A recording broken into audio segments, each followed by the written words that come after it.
And welcome back, everyone. Welcome back to another day, another edition of the Hispanic Star League, the HSL Group D. I'm of course your host VIP. With me, I'm joined by these amazing players, by the people in chat, by my plushies as well. Welcome one and all to our fourth group. Here we go. We have been working through the group stage of the HSL. The HSL is the Hispanic Star League. It is essentially GSL, but for the Spanish-speaking community here, including Latino America, as well as the land of Spain.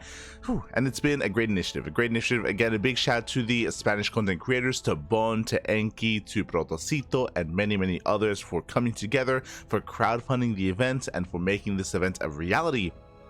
And so far, it's a lot of fun. It's been a lot of fun seeing some otherwise retired players return to the game and compete once again amongst each other in the Latin American scene. It's been a blast from the past, and that continues to be the case here tonight as well. Let's go. So as you can see over, we do have our group. We're going to be covering Group D. Yesterday we covered Group C. The day before that we covered Group A and B as well. We are slowly going through all the groups, slowly going through the group stage. And as you can see here, we have 4 matches ahead of us. It's going to be an intense group here, as we are going to be featuring some otherwise old school players and some modern ones as well. We're going to be featuring Bombilla up against Tinyhos in the first round in a TvZ, Luciano versus Bombilla, Mute versus Bombilla, and Mute versus Luciano. Here we go. Again, Mute is more of a modern, more of a recent addition to the pro scene. He did recently start competing, I want to say last year, like 2024 is when Mute did hit the scene. Before that, Luciano, also a little bit more modern, also a little bit newer here. Bombilla, though, has not competed in many years. Last time he was probably competing was like, I want to say 2022. So it's been like 3 years. It's been around 3, maybe even more than that years since Bombilla has probably competed in StarCraft in a tournament. So I'm happy to see Bombilla return. I was surprised. I saw the bracket, I saw Bombilla's name, I was like, hold on. I was like, hold up, what's going on? Where did he come from? He's back, and I'm excited. I'm excited to see how he compares to some of these other players that have been competing in recent times. Again, Bombilla, don't think is the most active player anymore, of course. And how does he compare to Luciano and Mute? We'll find out. We will find out. Meanwhile, shout out to those in the chat. I see Psychons, I see Getia as well. I see Matt. Bienvenidos. ¿Qué tal? ¿Cómo estás? Good to see you all. And again, we have 4 matches here tonight. The group is round robin, so everyone plays against everyone. But we won't be going over every single match exactly. Just a couple of highlights here from Group D as we work our way through the group stage. Of course, next week going to be featuring Group E, as well as F, as well as G, and wrapping up whatever we can. The group stage currently is still underway. The group stage is still underway, so there's still a lot of matches to be played, still a lot to be covered. So we might have to wait a little bit until some of the groups wrap up before jumping into the cast. So we'll see. We'll see what happens next week. We'll see which matches we do jump into. For the time being that we have our first series, it's going to be that ZVT. We're jumping into El Dorado here between Bombilla and Tinyhos. Let's go. Let us go.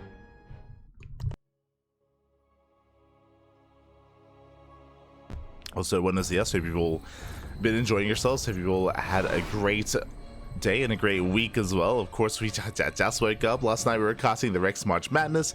Now we're here with HSL, and here we go. This morning in the bottom left-hand corner of El Dorado, we have the Peruvian Terran player himself, the Red Terran, representing Imba Force. It's been a while since I've seen that team. It is Bombilla. And this morning in the bottom right hand corner we have the Peruvian Zerg player, the purple Zerg. It is Tinyhos.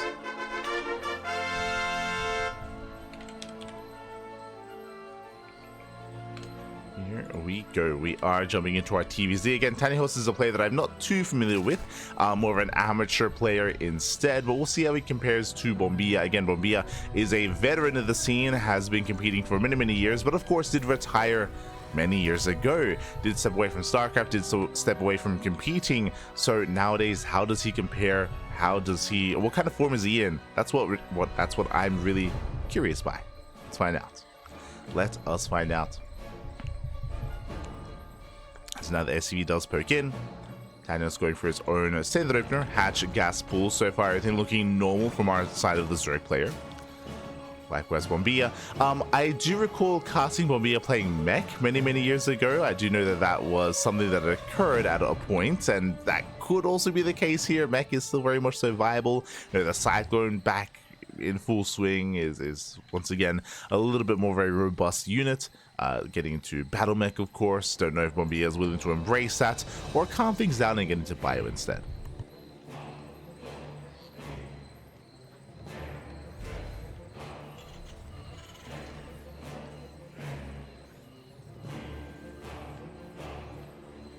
We will see. So just setting things up on our end, make sure everything is looking as it should. Also, later on tonight, of course, we're going to be live with the Pondcast. So we have two broadcasts today. We have the HSL alongside the Pondcast. I do still have to catch up on some interviews, is what I will say. So that's going to be my goal after the stream. I know that I did ladder yesterday, but I did stream yesterday, but not today. Gotta catch up. Oh. As now, Reaper dips in, dances with the Lings. No major damage yet, going for the drone, and Tinyhos shouldn't lose anything here, just trying to buy time for the Queen, but the Queen is a little bit more delayed, and this Reaper may indeed get a drone. This is getting a bit out of hand early on. This should not have happened. There we go. Quick sport trick there out of Tinyhos. Does not lose anything. I mean, does lose 2 Lings, but does defend. Does defend in the end. So Tinyhos punished a little bit here for being greedy for cutting corners. Typically you would open up 4 Lings and then you can kind of like poke in and pull away the weakened Lings and maintain your position, but Tinyhos only made 2 Lings here instead, so he was punished, did lose both Lings. Thankfully though, didn't lose any drones, didn't lose any workers. We can see him mining through those gold mineral patches that are going to be expanding towards his opponent, towards Bombilla. Okay, bold move.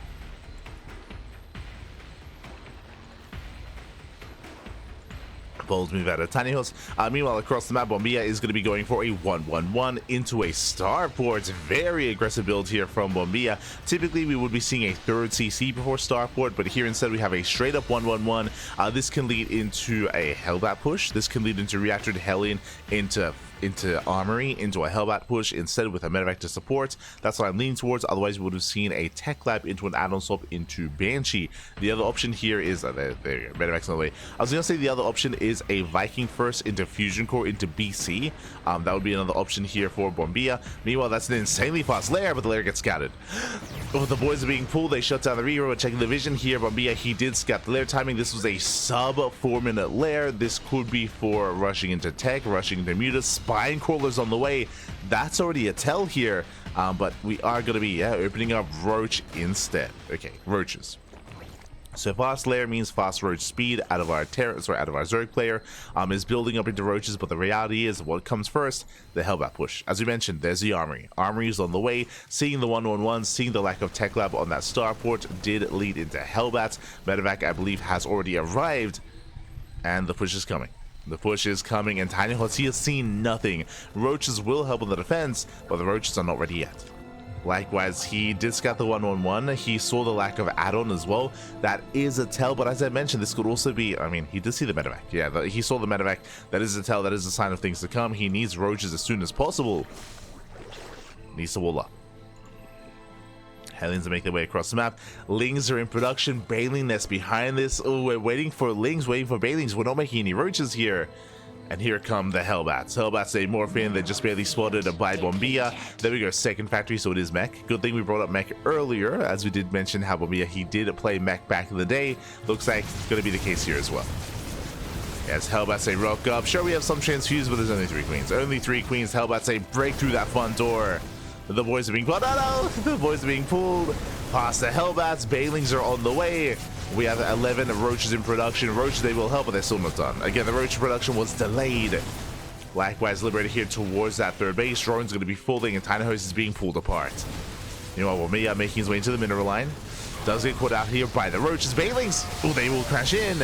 And with that, the Roaches will clean this up. They will clean this up. They will shut this down, but the damage has been done. We have 1 full mineral line safe in the main base. What about the 3rd, though? Everything has gone down. 14 kills on this one Liberator. Likewise, Queens fell, workers as well. I'm afraid to look at the unit tab. It is how many? 15! 15 drones have fallen. We're not done. Yeah, we are not done. Getting even more economic damage. Liberator is not going to escape. Does fall towards the end. Another Hellbat here towards the natural, denying more mining time. And back at home, what do we have? Going for an add-on swap, getting into mech, getting into Banshee production as well. Okay, so it's going to be a variation of battle mech. I mean, I say that, there's no cyclones. So tank, Hellion into Banshee. Bombilla is building up, and Bombilla is in a solid position.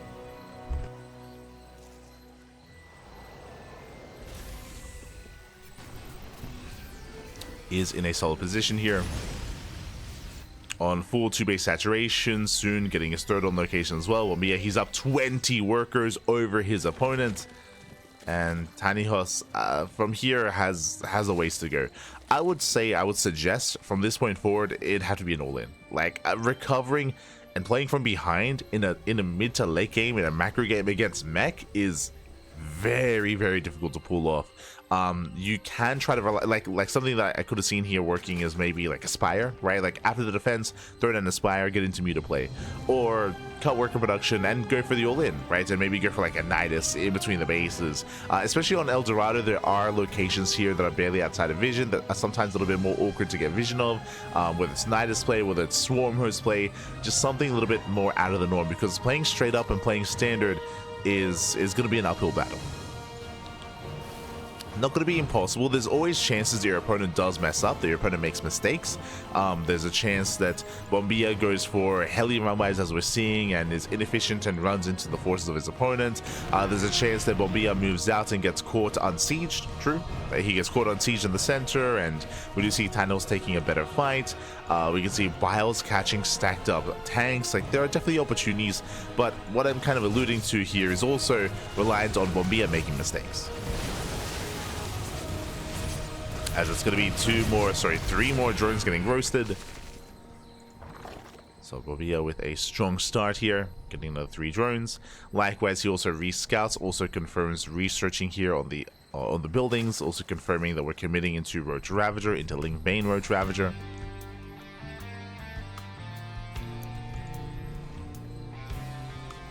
Likewise, 4th CC's on the way, getting into a 5th base on location. I mean, this is how comfortable Bombilla is. He's getting into his 5th expansion, whereas Tinyhos is just now taking his 4th.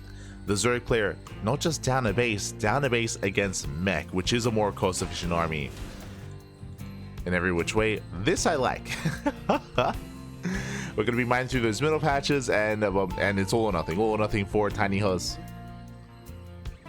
Does open up the wall. Bombilla, he kind of spots this, but does he notice what's going on? That I'm not so sure of. Here we go. Yeah, he does notice, does try to rotate. Army's out of position. Roaches, they file in. But the tanks, they will siege. Banshees respond, and this army is going to be completely shut down. I appreciate opening up the attack path, and it was a cheeky move. But alas, yeah, the Roaches are going to be shut down. And that was the army. That was the army falling here. Now it's time for Bombilla to counterattack. Now, as we can see, these units are a little bit too thick. They can't quite squeeze through that front door, or that back door even. So Bombilla, he unsieges, rotates towards the subside. And here comes the main push. Tinyhos, he plummets in supply. He's got some saturation at the goal base. He's, again, got some roaches left over. Hive is on the way. With the Hive, we can get access to Vipers, to some spellcasters. Vipers specifically.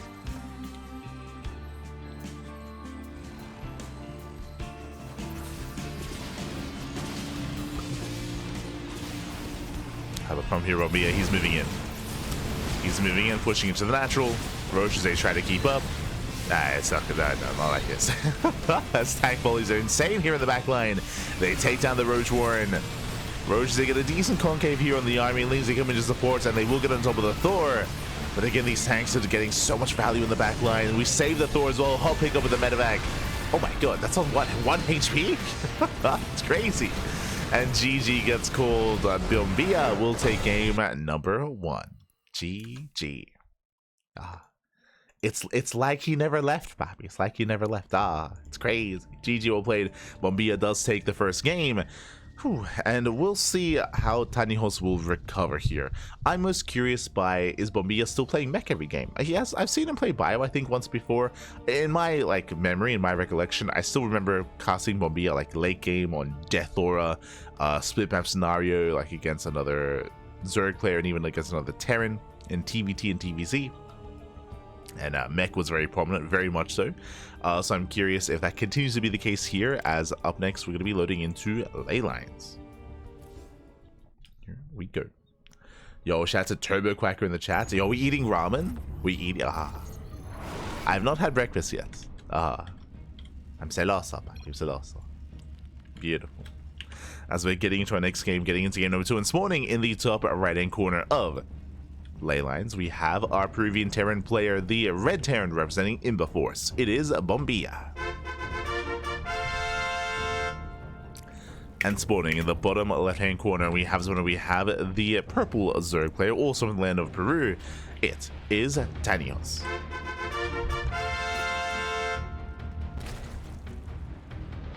Tinyhos. We'll figure it out. Ooh, as Bombilla opening up with a low ground 2x Reaper. Looks like 2x Reaper here out of Bombilla, which means it is not going to be a mech based opener, it's going to be a bio based opener instead. I say bio. 2x Reaper typically leads into a 2-on-1 timing in the mid game with a stim timing. I'm assuming this is 2x Reaper, but we'll see. Technically this could be the Juanito, this could be the special build, which is racks into factory on the low ground into 1-1-1. Which I have not seen in a year since last year. 100%. I have not seen this build this year yet, and yeah, there it is. It's going to be racks into factory on the low ground. This is a build that Special Juanito did popularize, so I guess it makes sense that another Latin American player would also be doing it as well. There are other players that sprinkle it in. I've seen Gumiho do this. I think I might have seen Bjorn do it once. I think I've seen Ryung do it. But typically it does constitute like a certain kind of player to try to whip this out, as we should be seeing that factory on the low ground.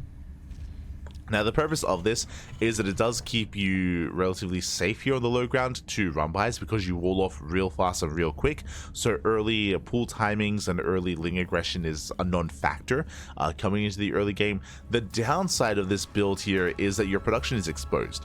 If Bombilla was up against a Roach Ravager all-in, then the Roach Ravager all-in will be able to bile away and deny add-ons and deny the production, and make it actually quite difficult to actually defend, to build up forces, and it can be a really rough hold for the defending Terran player, specifically against all-ins, just because your production is exposed, right? It's just more exposed here on the low ground.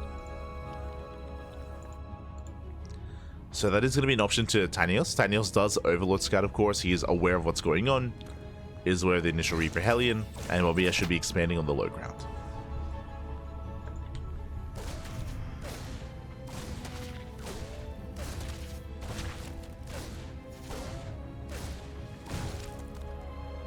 Meanwhile, once again, both lings do go down. This time did make a third and fourth ling, but Tinyhos a little bit too cavalier with those lings, did bleed them out early on. Likewise, Hellions on the way, another Reaper, and we are going for a second rack. So again, I assume this is going to be a 2-on-1 setup here, and we're kind of getting there, because that is a second racks on the high ground. Okay, not mech. Bombilla, he's got some builds. Has some builds here. Likewise, dips forward, going for the queen. Queen taking a lot of hits already. Second queen's on the way, just in time. Whew.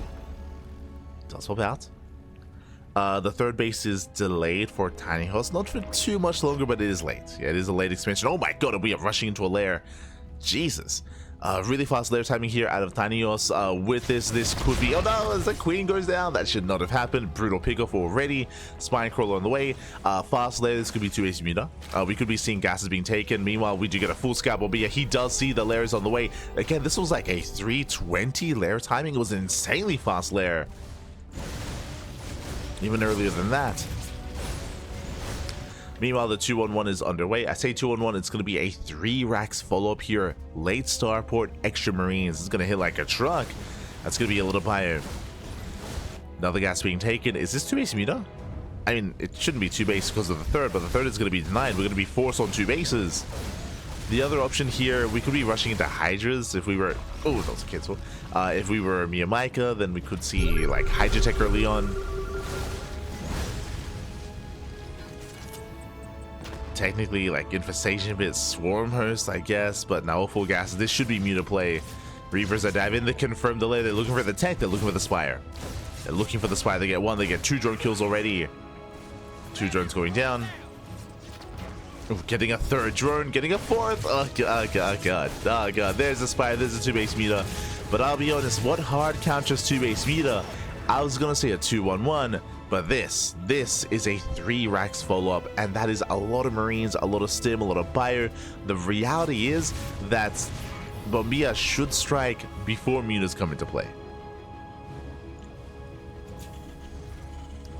I say that, it looks like Bombilla might actually wait for his starport. Never mind. So Bombilla, he's going for the starport into most likely add-on swap into medevac production. Because he's waiting for his medevacs, that means that the spire will complete.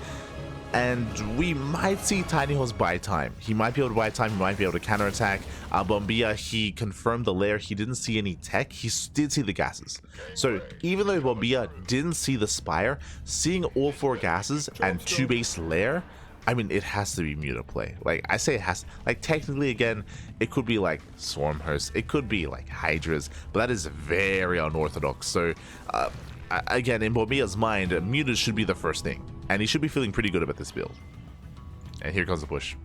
Here comes the push. Medevac is going to be reinforcing across the map. Doesn't go for the add-on swaps, only 1 medevac, which means Stims are going to be a little bit more brutal here, but Bombilla, he's moving out. He's going for the kill. He's going for the kill.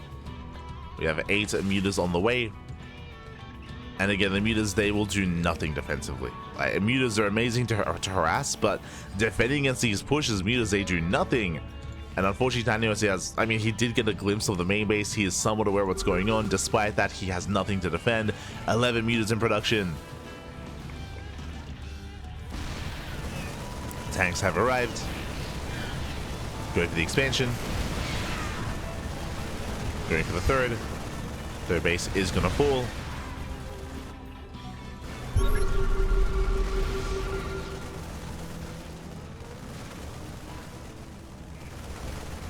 Yeah, he's just going for the kill. He's just going for the kill here. Mutas are going for a counterattack, trying to force the army back home, catching reinforcements. Lings, they file in. Oh, God, but the queens go down. The spine crawler. Tanks are within range of the natural. And there's no defending against this. Like, there's no holding against this kind of army. Tinyhos doesn't even have Link speed. Remember, he skipped it. He skipped Link speed. He's just now getting to Bailing speed.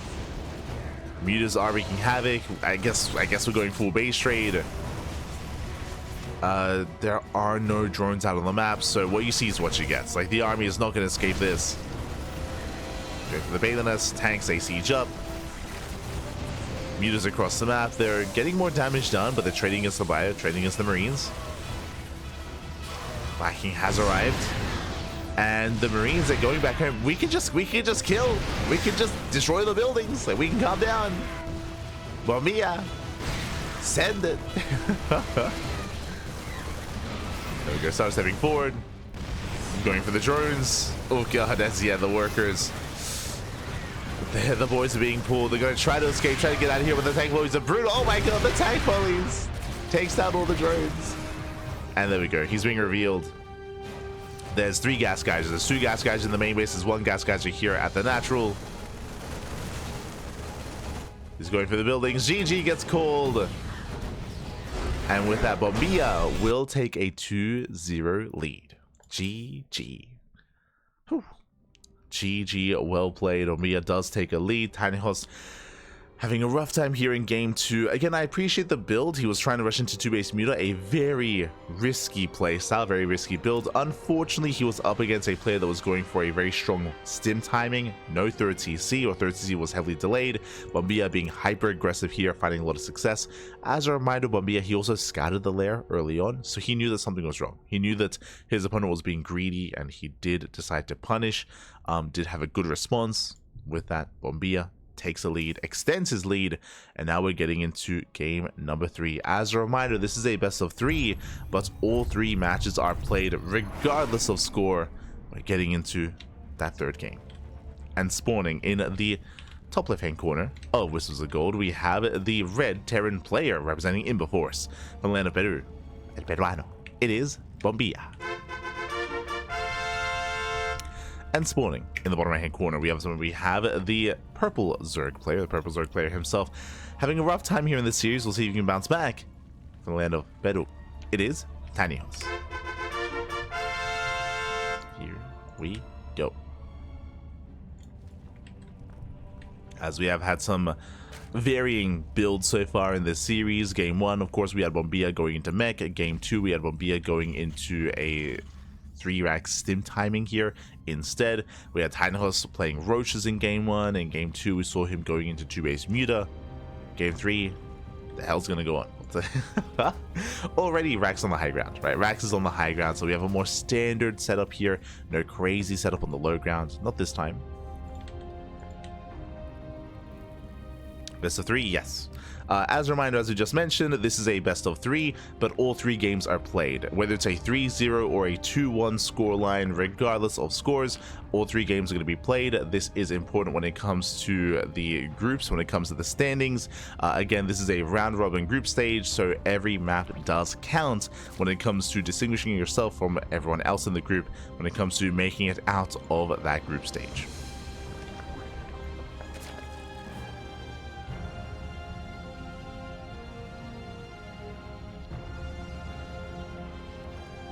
Likewise, in these groups there are 5 players in each group, and only top 2. Top 2 do make it out into the playoff brackets.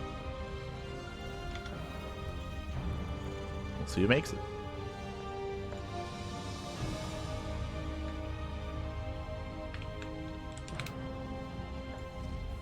As we have a Rax Expand out of Bombilla. Does go for his Rax Expand. Reaper first into Bio, into Marine. Yet to be confirmed into Bio.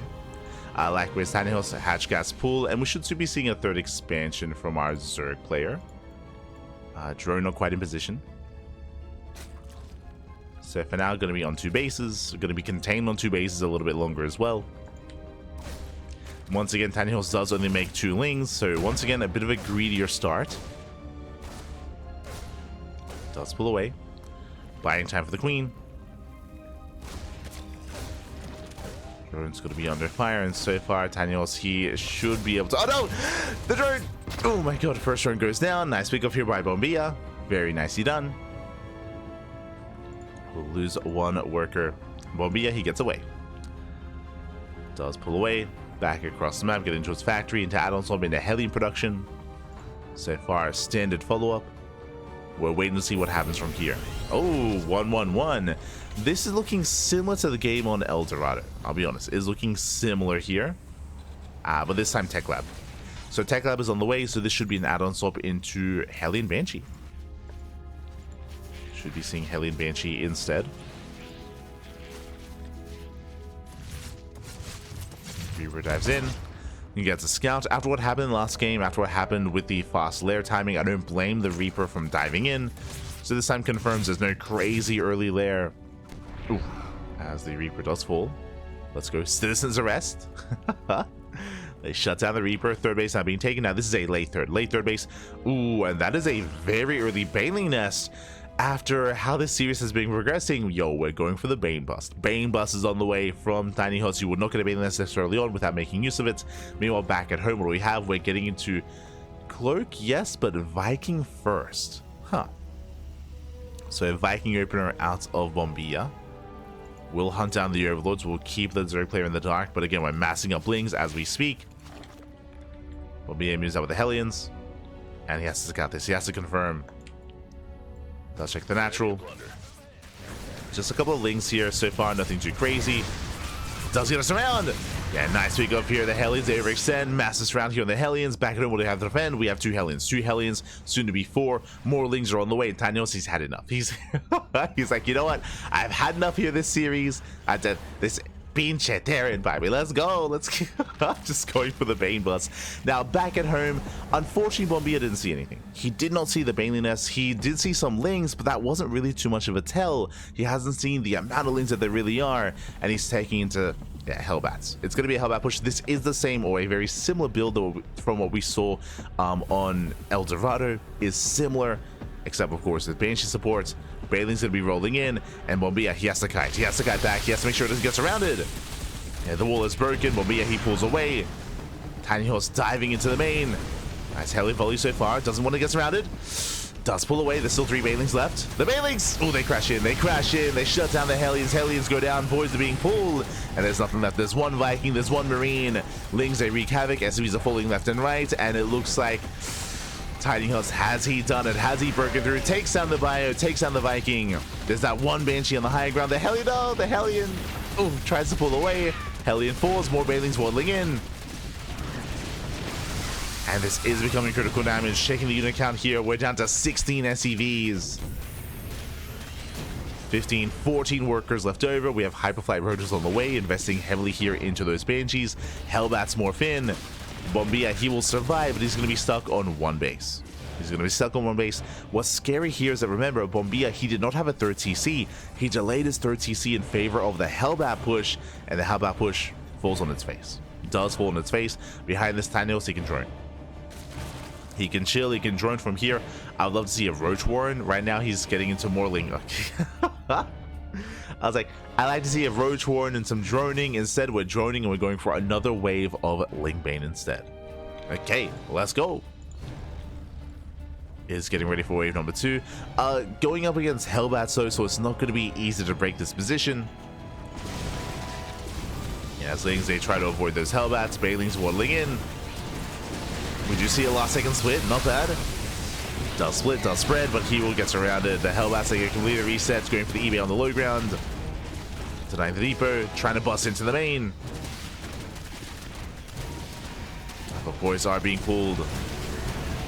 And Bombilla, he will hold on to the main base just barely. Yeah, just barely. Oh, never mind. No repairs. No repairs, things. They barely slip in. They're going for the SCVs. They get another 2. Barely another 2 SCVs go down. And behind this, there it is. Roach Warren's on the way. Hydroden's on the way. We have Roach Hydra on the way from Tinyhos, likewise getting a 4th expansion. The lack of spores is concerning. Remember, we have Banshees. We have Banshees. They have Cloak. They have Speed. They have Hyperflight Rotors. If these Banshees move out, right now there's not really much to defend. There is a lair, so there is access to detection, but getting some safety spores is a little bit more ideal, as there is comeback potential for Bombilla. I say comeback potential. I mean, he's still one base. He's still on a one base economy. 18 SCVs is still looking dire here for the Terran.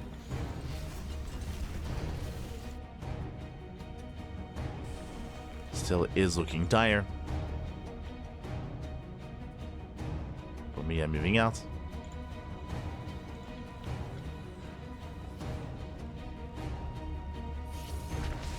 There's that. Oh gosh.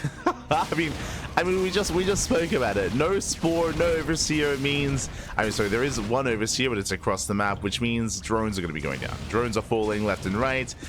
This should not have happened. These Banshees are going to be wreaking havoc. A lot of workers are going to be falling. No spore in the main base either. And Tinyhos is going all in. He's going for the all in. He commits. He ignores the Banshees. Drones are still going down.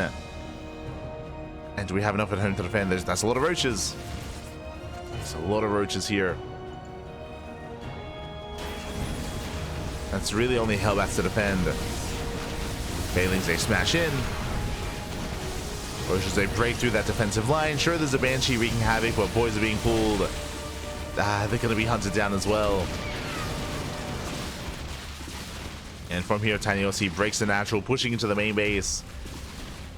Banshees, they race back home. They turn back around.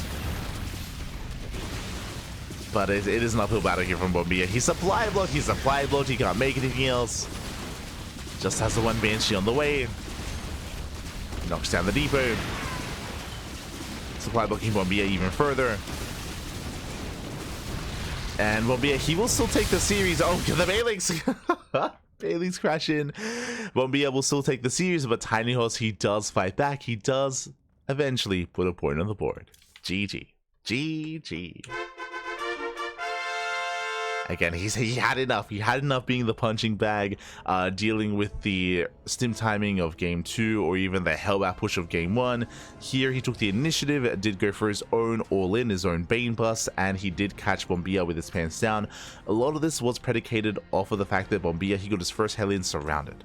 As a reminder, Bombilla, his first 4 Hellions did get surrounded at the natural.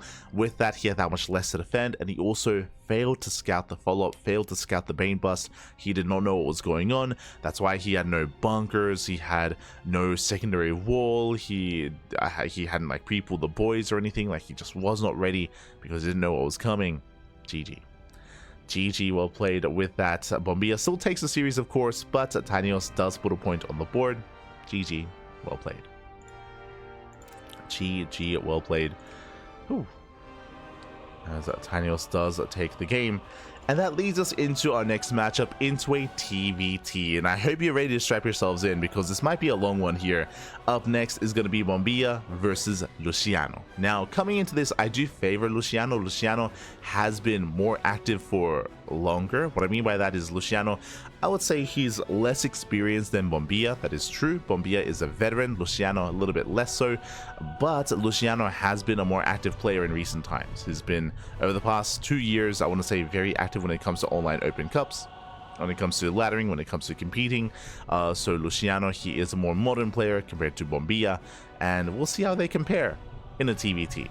I'll be honest, TvT has not changed much over the years. There was, of course, the Cyclone meta, which came and went.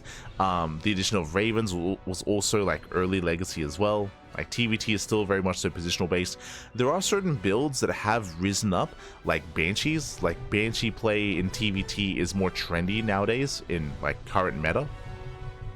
Likewise, sprinkling in 2-1-1s, but outside of like your more like quirky builds here and there, like the base, or the foundation I should say, of TvT is still quite consistent, which means I would say that this might be Bombilla's best matchup. Here we go.